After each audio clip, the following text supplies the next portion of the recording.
Weewaawo olunaku lwakubiri ennaku z'omwezi ziri 3 omwezi tugumazeeko enkya lunaku lw'abakozi. Tubaniriza nnyo mu kitundu kino ekyagataliiko nfuufu wano ku Bukedde TV1 ku ssaawa zino 4 ez'ekiro era mbeebaza okuba nti musazeewo okukkalira tunyumyemu mu kitundu kino. Nze Sanyu Robina Mweru kandi ne Mebo Mulungi. Katono nnyo nsaba tusooke tulabe ebikulu ebiri mu g'olunaku olwaleero. Poliisi ekutte abaaluka olukwe olw'okubba obukadde 19 eza hardware ne beerumiriza.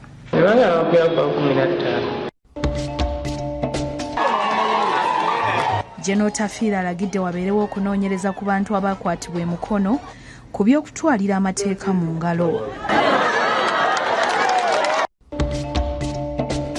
Okutumbula ebyenjigiriza, bannakyewa baakuzimba ebisaawe 72 okugaziya obwongo bw'abaana.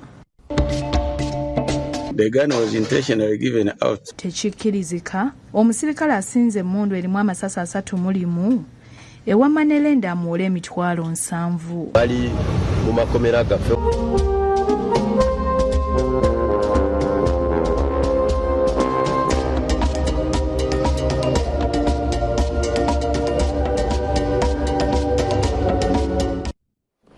Kale bannaffe ke mutudde katunyumye tutandise n'emboozi ey'abasajja abaaluka olukwe olw'okubba obukadde 19 okuva ku hardware eya Give and Take e Bulenga.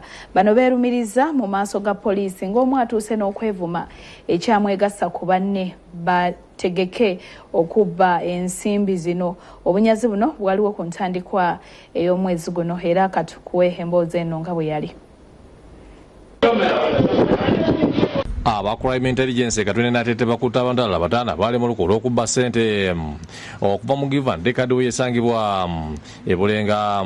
Obunyazi buno bwalimu abajasi nga balunga 9 omwezi guno. Babadde ne munne nga batwasendeza kampani. Ensimbi bazibba ku Shattra Namata nga bali mu lukwe emmotoka y'abikesha nowa namba UBH 26 waaye yakubiwa empita n'entula n'alya. Namba plate baddeko y'amagye ku mmotoka ne bagijjako ne bazzaako eya bulijjo. Kati abalala bakwatiddwa leero kuliko Lukwago Ibrahim omukozi wa Give and Take hardware nga abadde avuga emmotoka etwala ssente mu banka. Kigambibwa Antony yasoma ddiyo yali okuluka olukwe olw'okubba ssente.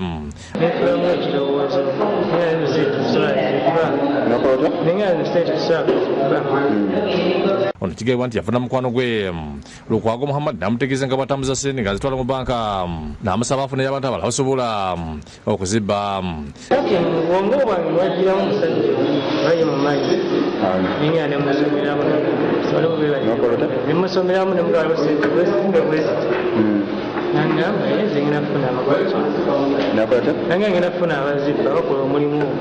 Muhammad yamutegeeza nti alina abanne bakola nabo okuli Kinene Fred Mukasa James ne Katumba Muhammad. Aba uniform z'amagye wabajjawa Ate oyo mwami Bulaka yabakozesaganya. Bulaka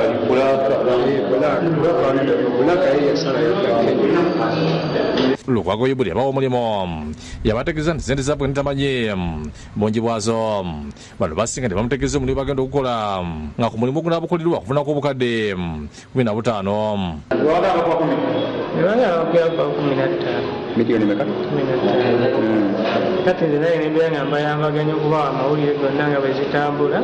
Kigambibwa nti ddiiro olwaggwa baamugulirako akasimu akapya ddayini okabadde afulira amawulire.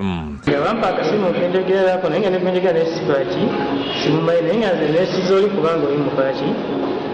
Ategeeza nti olulala ebyaliwo yalokoka nga takyayinza kubba ssente kuba yali alowooza tebanne bazimulyako.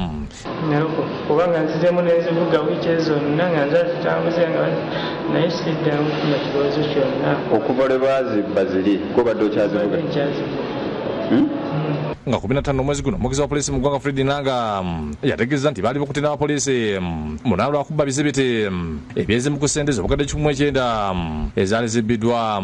Mulimu obusibufu bw'empisa obwaliwo obwaviirako ssente wakati w'obukadde 20 oba 3 okuba nti zaabula. Kiza Matene yakusakidde guli nkulu wa Bukedde TV. ate poliisi eggalidde abasirikale baayo 3 olw'omu ku bokusinga emmundu ewa Manerenda n'amuwa $7,000 ng'amusuubiza nti ajja kuzzaayo akakadde kamu n'ekitundu. Ensimbi zino zimubuze. Bakama be bamubuziza n'ategeeza nti emmundu yamubulako. Bino byonna biri ku kyalo Lusha nga kino kisangibwa Bulambuli.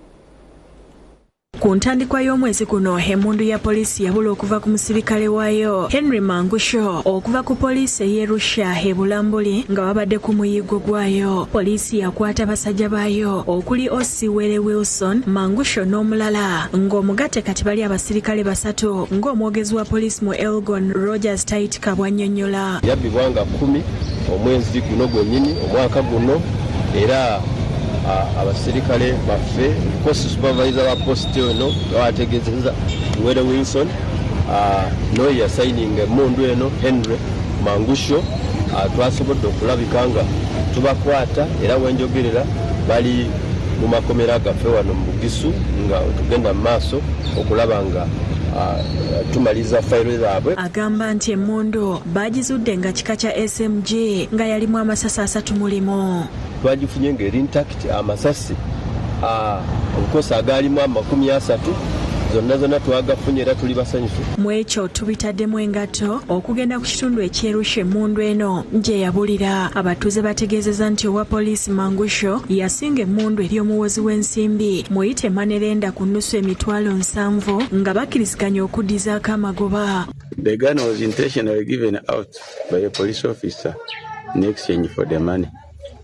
When they agreed on the deal, he went and picked the gun and gave to one called Sandy. Ono bwe yadda ku poliisi yategeeza ng'emmundu bw'emubbiddwako kyokka ng'agisinze ne bamuwa ssente era kigambibwa nti ekitundu ku zo yazinywamu omwenge nga byonna byaliwo ng'ennaku z'omwezi 10 omwezi guno. Kubanga buli kintu tuli abo anywa akolle kiisa okubanga kitu kye gavumenti kukyusa mu bakwesirinja ate wo omukozi wa gavumenti. Emmundu ng'eri ewa Manerenda ono yasaba ssente z'okumusasula alyoka abawa emmundu nga yabagamba nti balina okumukubisaamu emirundi 2 kubanga kye bakkiriziganyako ng'omugatte balina okumudiza akakadde kamu n'ekitondo. Abatuuze beekozeemu omulimu ne basolooza ssente okutuusa lwe ziweze ne batuma Diso ssente bwa LC yokusatu n'abalala okumutwalira ssente n'alyoka abawa emmundu. Because he had made it a condition, you bring money, I give you the gun. Adumira poliisi mu Elgon John Bosco Otieno agambye nti poliisi yasindise ddabambega baayo okulaba ekyaliwo. I want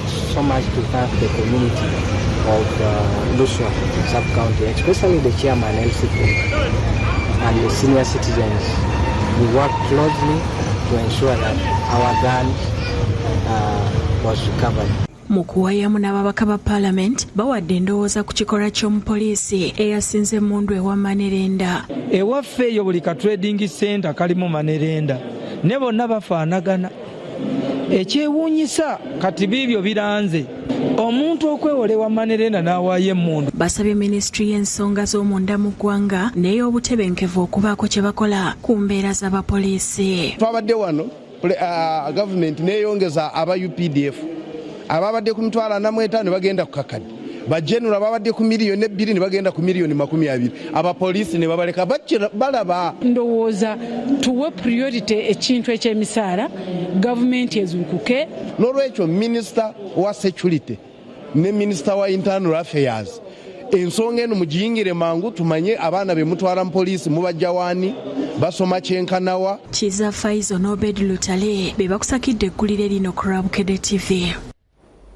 Ate Jeno Kahinda Otafiire atuuse ku kyalo Katogo nga kino kisangibwa mu Gombolola y'Ennama mu disitulikiti ey'e Mukono. Eno abaayo batwalira amateeka mu ngalo ne batta abateeberezebwa okuba ababooda mu bukambwe. Kino kyaleetera poliisi okuyoola abantu abasoba 30 ku kyalo era abaasigalako babadde basiiba mu nsiko. Jeno Kahinda Otafiire avumiridde abasirikale abakwata abantu ate ne babaddako okubakuba era ono yeetondedde abatuuze. Minisita w'ensonga z'omunda mu ggwanga Jeno Kahinda Otafiire Donozi asitukidde mu n'atuuka ku kyalo Katogo mu luka gw'e Katogo mu Gombolola y'Ennama mu disitulikiti y'e Mukono. Abadde basusse okubeera omukenke olw'ebikolwa by'obumenyi bw'amateeka okweyongera mu kitundu ekyo. bino mulimu abobbi ba bodaboda n'okutta abagoba baazo ssaako batuuze okukkirira bye bateebereza okubeera ababbi ba bodaboda ne babata n'okwonoona ebintu byabwe ekyaviirako poliisi okukwata abantu abasukka 30 omuli n'abakulembeze okuliziba ssentebe y'ebyalo ssaako bakansala ng'okuva olw'abantu babadde baliira ku nsiko. Kino kyawaliriza yali omubaka wa palamenti Ronald Kibuule okuwandiikira Minisita Tafiire ayogereko ne basajja be n'okuwuliriza okukaawa kw'abatuuze.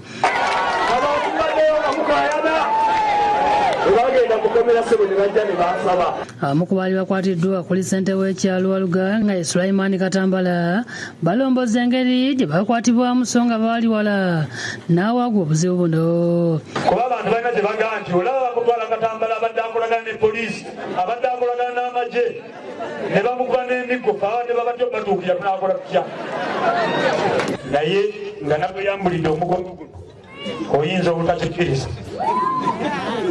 naye ng'ekyamazima nga nkubirwa buki bwereere. Agamba nti ng'ogyeko okubawenyula embooko ng'abaana bato bakwata n'abayizi b'amasomero n'abantu be basanga mu saaluuni. Bano be bannange be nali nabo mukomera naye kikwasa ennaku nga mulimu n'abaana b'amasomero bano babiri. Omu yagezaako n'okulaga omujaasi kaadi y'essomero nkimye sukulu fiizi wano mpita buyisi ewaffe Kakoola n'ebyagwawo sibikola ki sibimanyi twagenda naye mukomera wootaabadde nagambye nasibwa ne batabanyi bange ne bazzukulu bange ekimu ku byanswaza ennyo. Balonkomera abasirikale ku poliisi y'Emukono nti baasolozanga ssente mu b'eŋŋanda z'abakwate nga n'okubalaba mu kaduukulu basookanga kusasula. Tenyi muntu ateekwa okusasulira okulaba omuntu we ng'ali mukomera.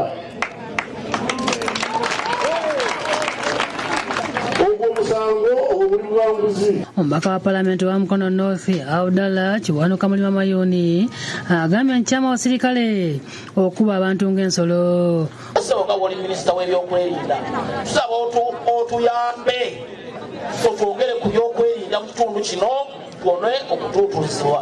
RPC Jacob Wabwira ategeeza nti bakwata abantu nga bagoberera obutambi obwasasaanyizibwa ku mikutu emigatta abantu era omuwabi wa gavumenti obula okubeerako bye bayimbula nga batwalibwa mu kkooti obujulizi bubaluma weebuli. Twafuna obutambi. They appeared in videos that were running on social media.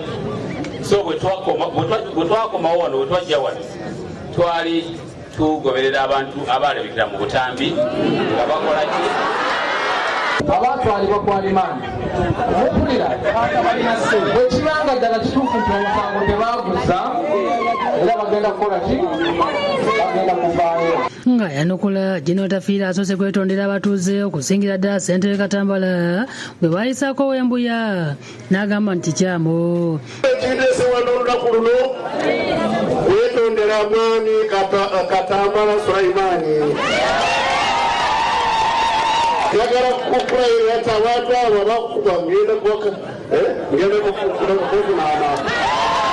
Alagidde poliisi ezzibwe Katogo nga bongedde ne ku basirikale okuva ku bana be balina. RPC abagambye agenda kukomyawo police station naye namukubyagamba nemugamba kadoneta abaserikale bangi. Alagidde wakolebwe okunoonyereza nga bwe kinaazuulibwa nga bakwatibwa mu bukyamu bayimbulwe. Bwe mbanga mugendera ku vidiyo musooke mufune puufu ebintu ebyo mubise munanka mukundu bya kalimagezi babalage nti kino kituufu oba buno obulimba. David Musika Lyankolo ne Henry Nsubuga byokusakidde eggulire no ku Lwabukedde TV.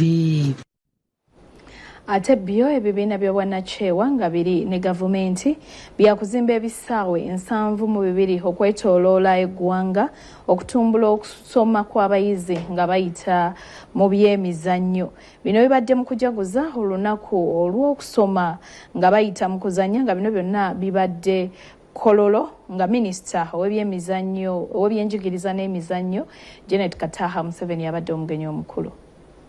Uganda ekozesa olunaku olw'okuyigiriza abaana nga bayita mu kuzannya omulundi ogusookedde ddala ng'omukolo gw'odde bisaawe Kololo. omugenyi omukulu abadde minisita ebyenjigiriza n'ebyemizannyo Maama Jendi Kata Museveni nga gweteeka abakungu bangi ddala. Mu kwogera abakungu ab'enjawulo bategeeza nti wadde okuzannya kubaye tekutwaliddwa ng'ekyomugaso eri abasoma n'abazadde, wabula kati basaanidde okukimanya tekukola kikulu nnyo okuyiga kw'omwana. I want to start by recognizing that play is one of the most transformative forces in a child's life. We note that it's the most powerful way for learning and development of our children. Mu kutumbula enkola eno ey'okusoma nga tuyigiriza abaana okuzannya, akulira ekitongole kya UNICEF mu ggwanga Musa Fielding ategeeza nga bagenda okuteekawo ensimbi okuzimba ebisaawe 72 eby'omulembe ebiteereddwa mu buli kimu kisobozese abaana okuzannya okwetooloola eggwanga lyonna. Today, as I am happy to announce that in collaboration with the government of Uganda, Play Action International, UNICEF has committed to building 72 new playgrounds in ECD centers and schools around Uganda.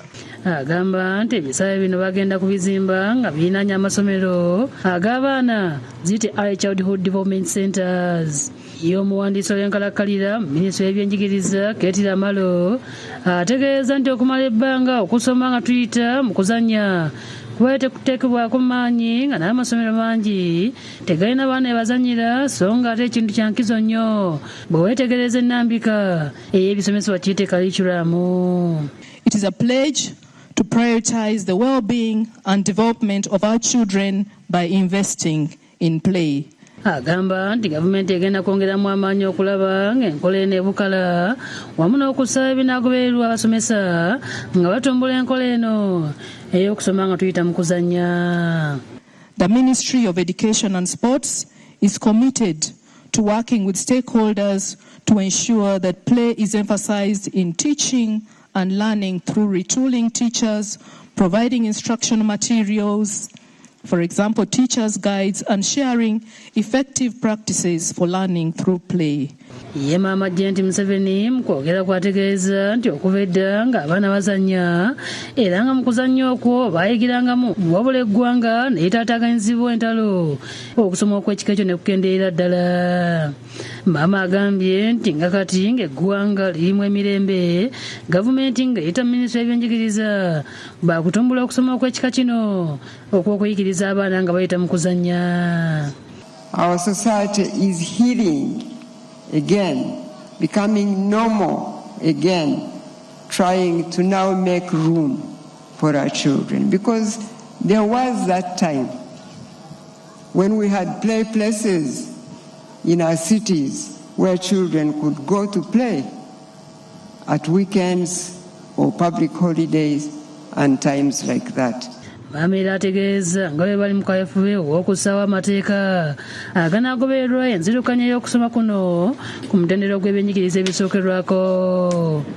On the government side, we will indeed provide the support to the training of center management committees to ensure that the schools adhere to the basic requirements and minimum standards, one of which is the provision of play materials. Bw'atyo akubiriza abazadde okusobozesa abaana okuzannya nga bali awaka ne mu masomero. For this country to remember that our children need to be children, they need to be allowed to play, both at home and in school. I'd like to note that encouraging learning through play should be everyone's responsibility.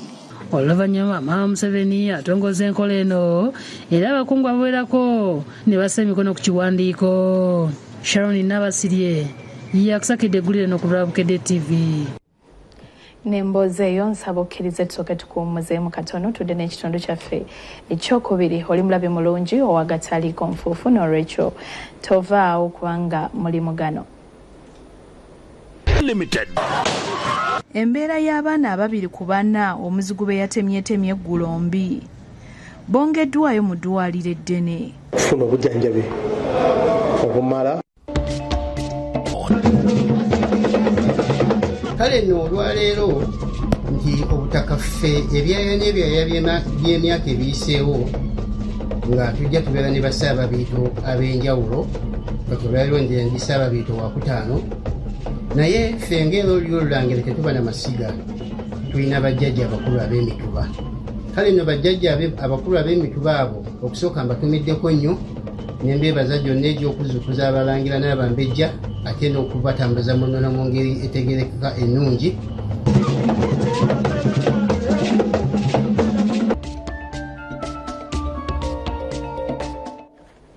Kitundu kyaffe kyakubiri alawukire TV1 nyongera okwebaza okuba nti okalidde tweyongereyo ffenna bw'oba katweyungako nkwaniriza nnyo mukwano tuli mu gataliiko nfuufu. Tutandise n'abatuuze ab'e Makindye Ssaabagabo emitima gibeewanise olw'ekikangabwa ekyabatuuseeko eggulo oluvannyuma lw'omusajja yabadde ayambadde akakookolo okuyingira mu kikomera kya mutuuze munnaabwe n'atemaatema abaana emisana ttuku. Bano basabye poliisi ebongere obukuumi y'embeera y'abaana ababiri ku bana abaatemeddwa mbi era nga bayongeddwayo mu ddwaliro eddene. Abatuuze mu ggombolola ya Makindye Ssaabagabo ne gye buli eno bali mu kutya olw'ekikangabwa ekyagudde mu kitundu olunaku olw'eggulo omuvubuka we yeesoze ennyumba ya munnaabwe Aneta Yeebale nga banywa caayi n'abawamba n'atandika okubakanda ensimbi obukadde 5. Simanyi oba abuuse kikomera oba abuuseewa naye namusanze mu nnyumba ng'asaba sente nga siziyina. Ekyaddiridde kwabadde kutematema baana olwo bwe yabadde alinnya siiringi adduke poliisi n'emukuba amasasi agaamutiddewo. Abantu ab'enjawulo bakyagenda mu maaso n'okutuuka mu maka ga Yeebale okubasaasirira mubaze mwe mubadde ne Keefa Mayanja alaze obunkenke ekitundu bwe kirimu. Okutya tekuyinza kusigala ku bukowekowe era esigale kuli muki mu mutima. Agamba olunaku olw'eggulo waliwo omuvubuka omulala gwe beekengedde ng'alinga alawuna kyokka nti yeemuludde n'ababulako. Nga nze nyimiridde wali n'ajja n'asanga amayinja gano wano n'atandika ogasindika n'engatto bw'ati kaka kyenavudde nva oba nange nesembera ne mubuuza oyagalawo okyawo naŋŋamba nti waliwo sente zange zagudde wano nga tuli mu situwago. Abalala ebyabaddewo bagamba byefaanaanyiriza bye bazze balaba mu firimu nga babinyuma babiddiŋŋana. Yabadde na muntu yabadde yeetaaga okutwala mu laboratory bategeere omutima gwe gwo guli gutyo omuntu wangeri ki yazaalibwawa yarabbe. Ekyamazima ekyaguddewo ffenna twekanze nnyo. Kakati oyo yatambudde emisana tuku oyo gwoba olaba kweri tiwaliiwo kabuuza. Twakivumiridde nnyo nga ffe abakulembeze ekisooka yabadde muvubuka muto nnyo ng'asobola okuba nga yeekolera emirimu n'ataddamu ebyo. Basabye bekikwatako okubeerako ne kye bakola ku bumenyi bw'amateeka obukudde ejjembe. Oyinza okulaba nga zooni ezimu zisusse n'obunene ebyo byonna abakulu tebavaayo kubirondoola nti lwaki obumenyi bw'amateeka bulemedde mu zooni gundi. Mu kiseera kino abaana olw'embeera gye balimu abamu bagiddwa ku ddwaliro lya Nalujja we babasookereza ne bongerwayo ku ddwaliro ly'Ensambya gye bali mu kufunira obujjanjabi. Omwogezi wa poliisi mu Kampala n'emirirwano Patrick Onyanga agamba embeera y'abaana 2 ku bana abaatemeddwa egendedda mu nteeko nga n'abalala bafuna obujjanjabi kubanga baagala okufuna obujjanjabi okumala ne waliwo okulongoosa ba operation gye bateeka okugendamu. Agamba poliisi tennasobola kufuna bikwata ku muvubuka ono oluvannyuma lw'obutasangibwa na kintu kyonna kimwogerako. Singa waliwo omuntu wabuuze okuva gyo ssaawa 4 emisana paka kati bale tusaba ogende mu ggwanika mulago ogezeko okulaba nti oba yeye otuyambeko. Mu kiseera kino nga bakozesa essimu gye yasangiddwa nayo bagezaako okuzuula ab'eŋŋanda ze kyokka agumiza abatuuze nti bakukuba olukiiko lw'ebyokwerinda obudde bwonna okulaba bwe batebenkeza ekitundu. Bo bamanyi obuzibu eri eyo wansi gye babeera gye bawangalira kati bo bajja tuwa amagezi anti singa mujja ne mukola bweti ne bweti bana babbi mujja bafunza. Yudaya Namyalo ne Edison Mutyabe bakusakidde eggulire lino ku Lwabukedde TV. Omukama ayongera okujjanjaba abaana abawonye. Ate nga tukyagenda mu maaso, poliisi e Mukono eriko abaana babiri beekutte nga bano balusa olukwe olw'okubba supermarket n'oluvannyuma ne bagiteekera omuliro okubuza obujulizi. Poliisi weetuukidde ng'ebintu bingi bisirise wabula era ekyanoonya abaana abalala babiri abagambibwa okuba nti babadde ne bano. Abatuuze ku kyalo Kiwala ekisangibwa Nama mu Mukono bawuniikiridde abaana babiri ne bannaabwe abatannakwatibwa bwe bakidde supermarket ne bagikumako omuliro oluvannyuma lw'okugimenya ne babbamu ebintu. Supermarket ebbiddwa eyitibwa Happy Shoppers Supermarket era tusanze ebintu bingi bisaanyeewo nga n'ensimbi enkalu ezitanategerekeka muwendo zibbiddwa. Songoza bamaze okubba nga bamanyi ti kamera zibaddengawo bagadde bwetendo bw'obujulizi. Kigambibwa nti abaana bano bamenyekamu nga mu bayise okuyingira. Abamu ku bakozi mu supermarket okuli Charles Junior bagamba nti babadde bakatuuka ewaka ne bafuna essimu nga ku mulimu omuliro we gukutte. Kwe kutemya ku poliisi kyokka weetuukidde ng'ebintu ebisinga bifuuse muyonga. Tetubadde tetuliiwo abatuuze ne batukubira amasimu ne batugamba nti edduuka likutte omuliro, so ne twanguwako ne twagenza okutuuka nga omuliro gwamaze edda. Silva Okuni nannyini supermarket agamba nti wakati nga bagezaako okuzikiza omuliro beekanze omwana ng'ava waggulu mu siringi ya supermarket. Tandika okumenya ateekwese munda ne katulumya omutwe afune kuki empewo abadde ava mu siringi, so bamutaasiza abantu nga bamanyi oba yabadde asulamu naye nga yabadde omu ku babbi. Yinza okutoba ne bizinesi yange ogituusa wano naye yonna bagisaanyizawo just mudakiika. Mu kiseera kino abaana babiri amannya agasirikiddwa naye nga batemera mu gy'obukulu 13 bakwatiddwa nga bakubibwa ku poliisi era boogedde engeri gye balusa omupango ogumenya supermarket eno n'olumaze okubba bye baagala ne basalawo okugyokya okubuzaabuza obujulizi.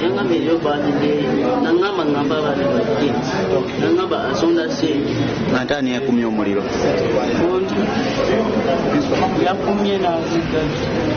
bakoleko ng'obuyinza bwebulagira babakoleko abaana bakyali bato tebakyasobola okudda mu ango abaana ne badda ku masomero ne basoma bagambira ku baana naye ng'ogamba nti omwana yannema nga bizinesi z'abantu zigenda zifa. Ssentebe w'eggombola y'e Namayisa Birye John Bosco asabye poliisi okukola okunoonyereza abali emabega w'abaana bano. Tusobola okukwata omusajja oyo abadde akozesa abaana bano. Omwana waba akulemeredde funako ku munno asobola okumukansolinga tulabike tusobola okubeezaawo abaana baffe ate babe n'empisa ennungi. Fatuma Ndisaba radisi w'e Mukono asabye abazadde okukuuma n'okukuza abaana obulungi baleme okusuza ekitundu ku tebuukye. Mumanye kiki baliko mubabuulirire kijja kuba kibi nnyo kubanga ensi egunjuza ttemu. Omwogezi wa poliisi mu Kampala n'emirirwano Patrick Onyango akakasiza okukwatibwa kw'abaana bano nga kati batandise okuyiga bannaabwe abalala abadduse. Batubulira nti babadde bana nga bamaze okukola ki nga bamaze okubba ne bagiyokya ki supermarket. Agamba newankubadde bato baakuvunaanibwa. Omusango gye tuguddewo omusango y'obubbi baya robbery ne arson okuyokya ennyumba, naye twagala kukubiriza abazadde omulanga mulabire abaana. Omwana kasita aweze emyaka 12 manya nti katu awo crime is criminally liable, bateekwa kumubula n'omusango. David Musika Lyankolo ne Edison Mutyaba bakusakidde ekkulire lino ku Rabukedde TV. Kale katweyongerere n'ekitundu ekirala ekyagataliiko nfuufu abalimi abeegattira mu kibiina ekyakyazanga Farmers Cooperative Society mu disitulikiti ey'Erengo bano bajulira tractor eyabaweebwa abannadzi weeyongedde okubayamba n'esitula ebyokulima mu kitundu kyabwe.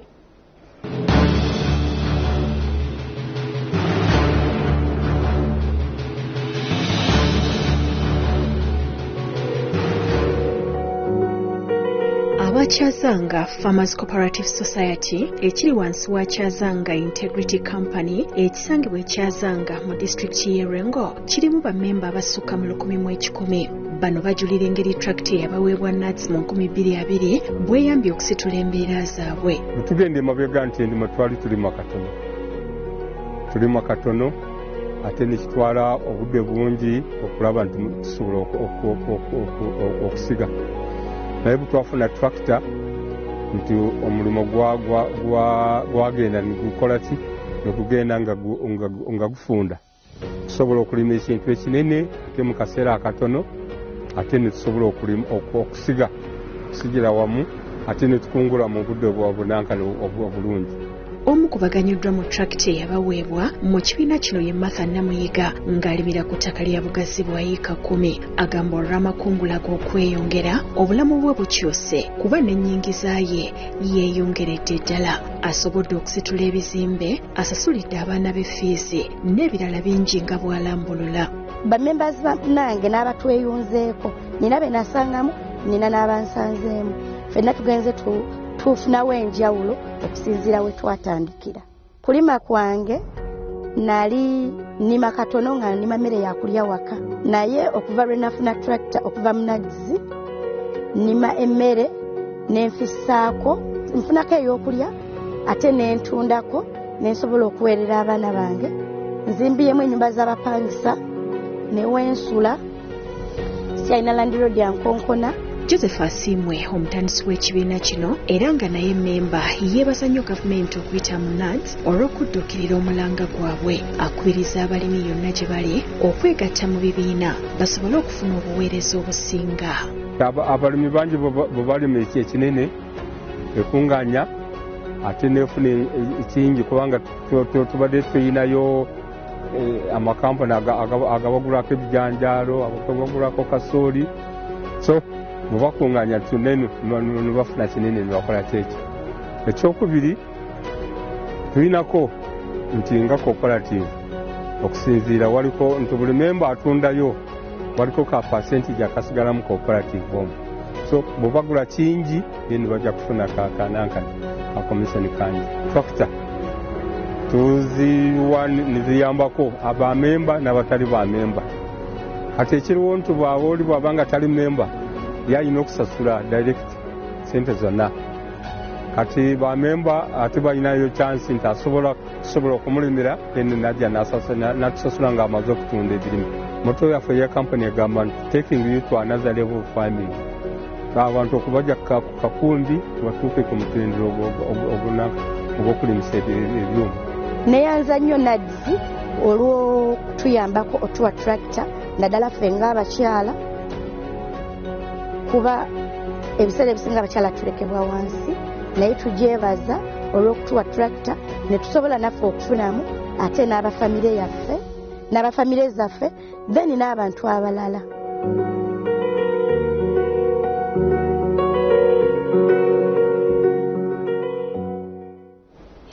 Ate abakampuni eya City Cities abatunda n'okugula ettaka beebazizza Bukedde TV olw'okubasitula ne batuusa we bali kati.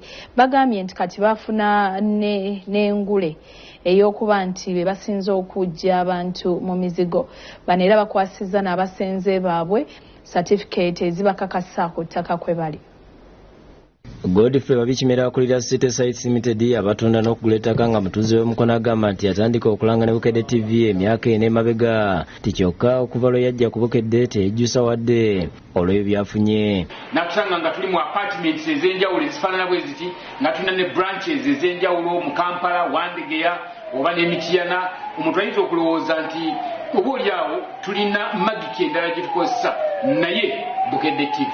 Agamba nti batandika n'enteekateeka yaabwe eya Muzigontayi ne batandika okulanga ne Bukedde ng'abantu bazze bagenda babeegattako era nga buli yajja mu ofiisi yaabwe ng'akooya omuzigo yafuna dda amaka ge. Abamu bakyali wansi wa projekiti eno gye tuyita Omuzigontayi nga bagenda mu maaso n'okulaba nti baseevinga bafune protisi zaabwe n'abamu bali mu projekiti gy'ojja okulaba eyitibwa Fuuka Binojjo. Asiimye Bukedde olw'okubafuula kye bali olwaleero nga baatuuka n'okufuna za awards gye bayita engule olwa Bukedde TV.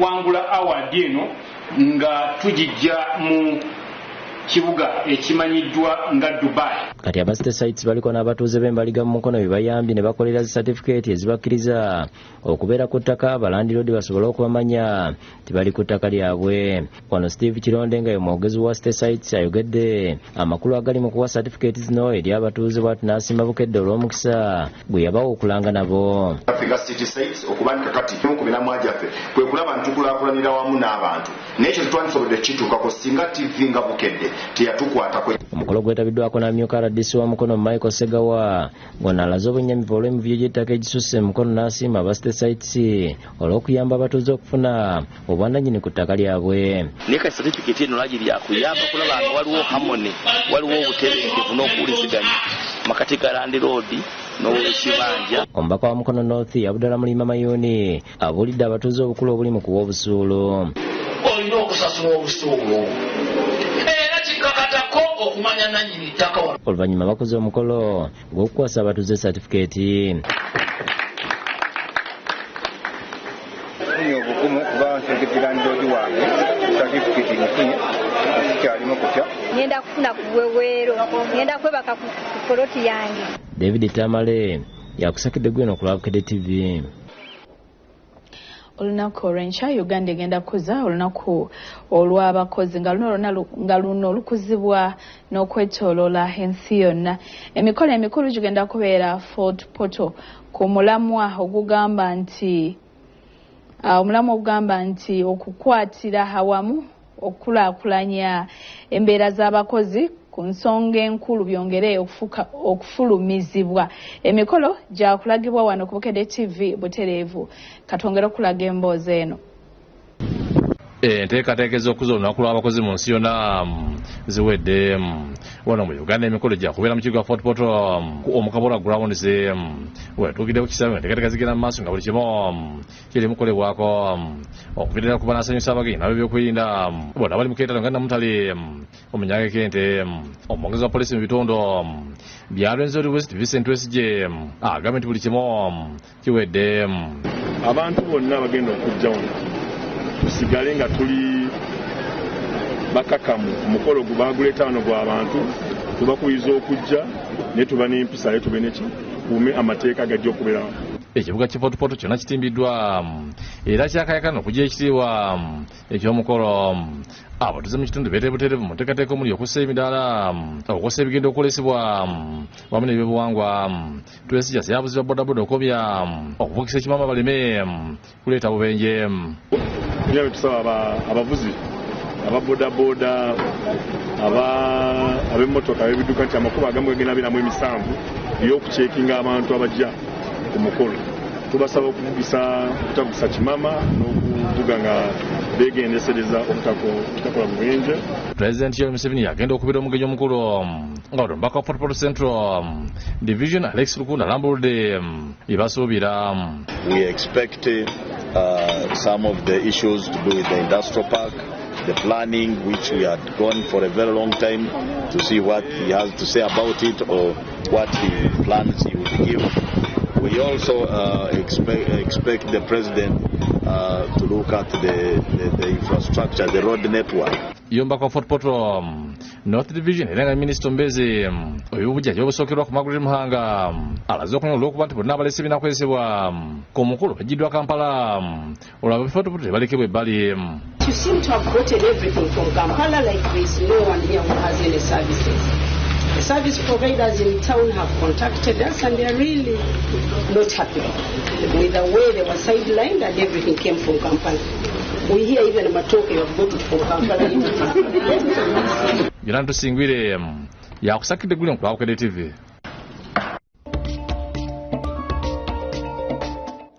Kale mwebalire ddala katayongere n'ekitundu ekisembayo tugende mu geebi y'emizannyo.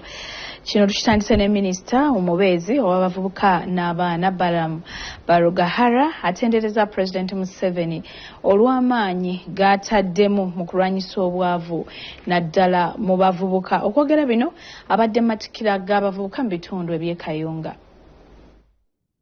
libadde ssanyu jjerere mu kutikkira abayizi 42 mu muteeko gw'okubiri n'ogwokusatu ku bbanguliro eryasibwawo Pulezidenti Museveni mu disitulikiti y'e Kayunga.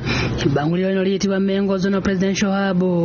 Omugenyi omukulu abaddemu ensonga ow'abaana n'abavubuka Balamba Luhagala ng'abayizi abatikkiddwa bakuguse mu kubajja, okwokya ebyuma, okusiba enviiri, okutunga okukola emigaati n'ebirala ebiggwa mu kkowa eryo.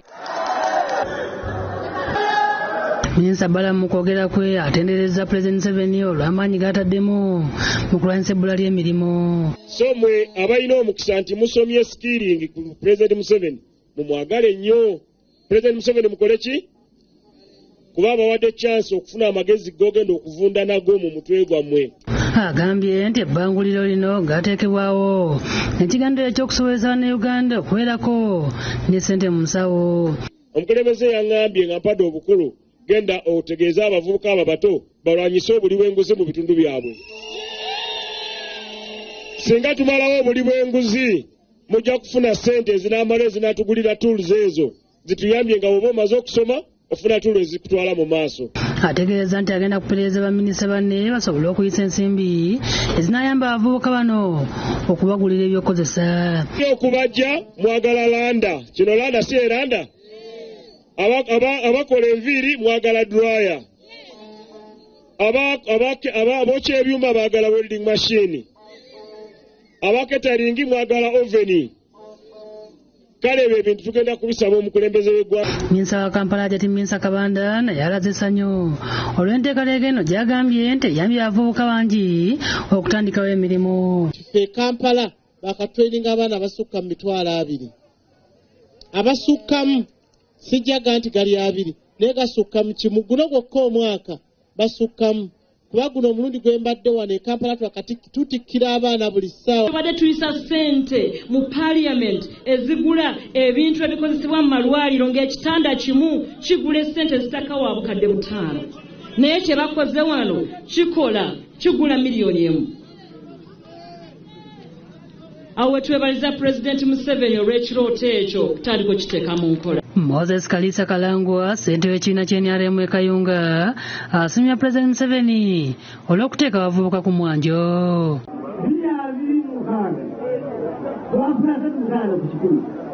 Olw'ensonga ezaaliwo naye twotunga nti 26 Museveni tulera kuuzayo ku 85. Abavubuka batikkiddwa beebaza Pulezidenti Museveni olw'okufaayo ku mbeera zaabwe. Bwekola naddala e Kayunga endala nnyinza obutamanya ne product muziraba era mu bbanga erijja ndowooza mu maaso awo tujja tandika kujja wano kulambula nga twevuga nga tuwa bujulizi. Omuntu eyeekolera tokola nsobi seegomba kuba byonna mbyetuusaako era nebaza nnyo jjajja waffe His Excellency Yoweri Kaguta Museveni tova ku maini.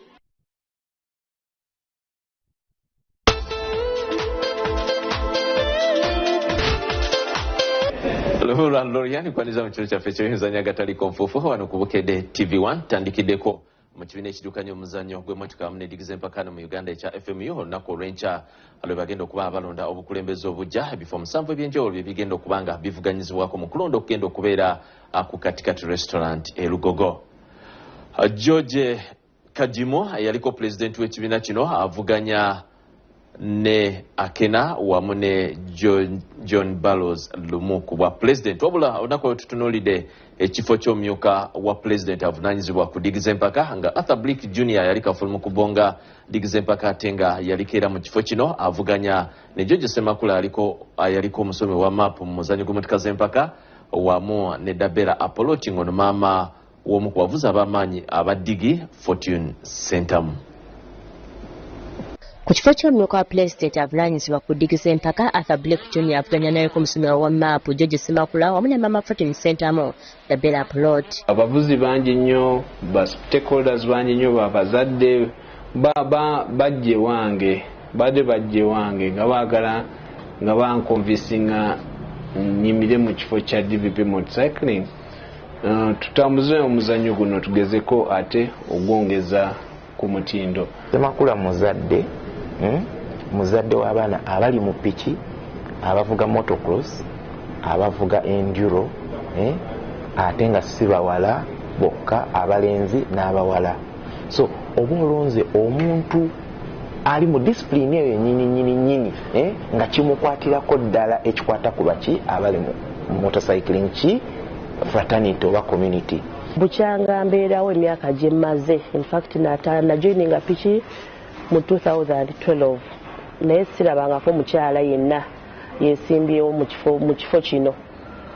Si kino kyokka, ne top administrative posts eza federation abakyala bulijjo tubadde twetya, naye kati nvuddeyo okugyayo eddoboozi ly'abakyala okulaga nti n'abakyala ffenna tusobola okukola emirimu abaami bye bakola. Omusenyo gwa ddigi gwe gumu ku mizannyo egiddiridde ennyo ekiraga okusomozebwa okw'amaanyi era beesimbyewo, era buli omu ayogedde kyasuubira okusaako essira okuzza ettutumu lya ddigi z'empaka singa abeera awangudde akalulu. Abalonzi kimanyi club ziri 16, abalonzi bali 5 mulonde omuntu ali mu motorcycling. Essaawa eno nze nina abaana kwe twesimbyewo nabo, nze nina abaana 4 mu motorcycling ate nga bato, kitegeeza nti bakyalimu nnyo. Unlike ba competitors bange abamu banatera okuvaamu, abalala tebalinamu baana. Nze ndi muntu wa action, byenkoze actions weziri, record weziri. Waliwo bantu bangi nnyo nga boogera boogezi. Nze byenkola biteekamu amaanyi ate action record zo weziri zo zeeyogerera. Nkoowola abalonzi bonna nti ku luno tubeeko n'enkyukakyuka mu bukulembeze, tugezeeko okubalansinga ekintu kino. Balabeko leero bamaama balera batya abaana, n'amaka agatalina mukyala tegayimirirawo ng'amaka. So mbakoowoola bonna bajje bampagire. Okulonda kuno okw'ekibiina ky'emmotoka n'eddigi z'empaka ekya FM kwakubaawo enkya ku katikati y'ebibuga ebifo 7 ebigenda okujjuzibwa nga Jeje Kajimu, Aken Obote ne John Barrows lumu be bavuganya ku bwa pulezidenti.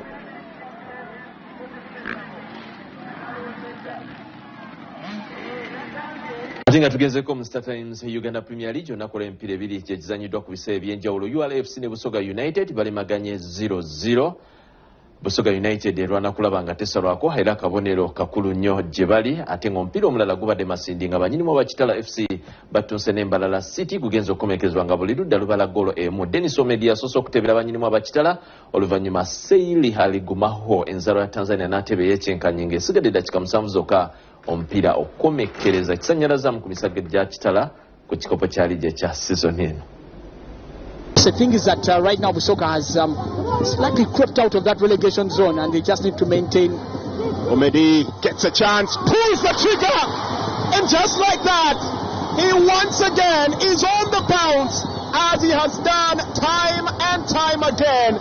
It's almost as inconceivable, but for one reason, an absolute certainty. In life, there will always be debt, there will always be taxes, and there will always be Omedi on the score sheet. Chitara 1, Barrow City 0. And Danwaho drops in a cross and the equalizer. Siari Arigumaho stabs home the ball, and a deafening silence envelops Chitara.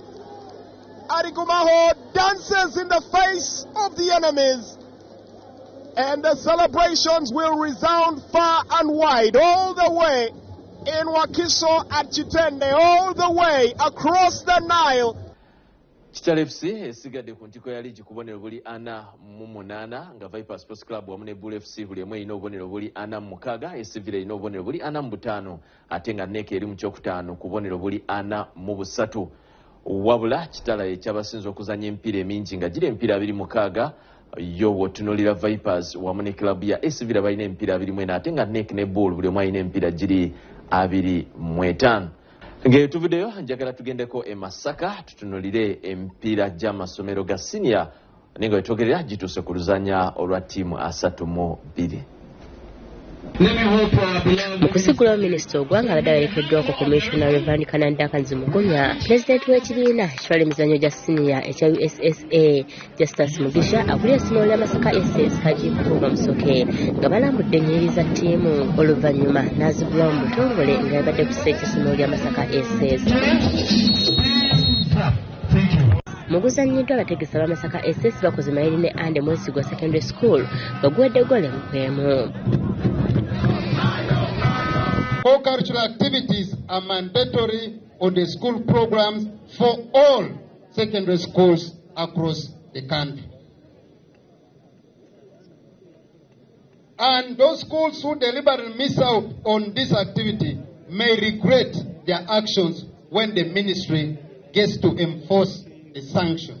Empaka zituuse ku buzannya ttiimu 32 nga Kitende ezannya St Charles Lwanga Kasasa, Budo SS etuuka ne Bukedya Comprehensive, Kisozi Seed ne Old Kampala Jinja Progressive ezannya Fort Portal SS, St Juliana ne Kyaddondo SS, Amusi College ezannya ne Paida SS, Kibuli SS ne Jinja SS, Weden School Mbarara yakutuuka ne Kabalega SS, Standard Izana ezannya Ndeje SS, ate Kimanya ezannya Kakungulu Memorial, nga Laibi nayo yakutuuka ne Kawempe. Ebirabo byonna ne binabivudde mpira gw'olunaku olwaleero tujja kuba tubifuna olunaku olw'enkya mu programu zaffe ez'enjawulo akumata kumira mpeera musole bulungi mweraba. Tutambudde tutyo mu gataliiko nfuufu. Njagala nkwebaze akadde k'otuwadde. Tukusiibulira wano tujja kuddamu ku saa 12 ez'okumakya. Mbadde Sanyu Robina Mweruka ne Mebo Mulungi. Njagala Omukama Katonda akutukuumire naye nga teweerabira bakushona designers ku lwa gomesi n'engoye zonna ez'omukolo ez'omulembe. Omukama Katonda abakuume musule bulungi.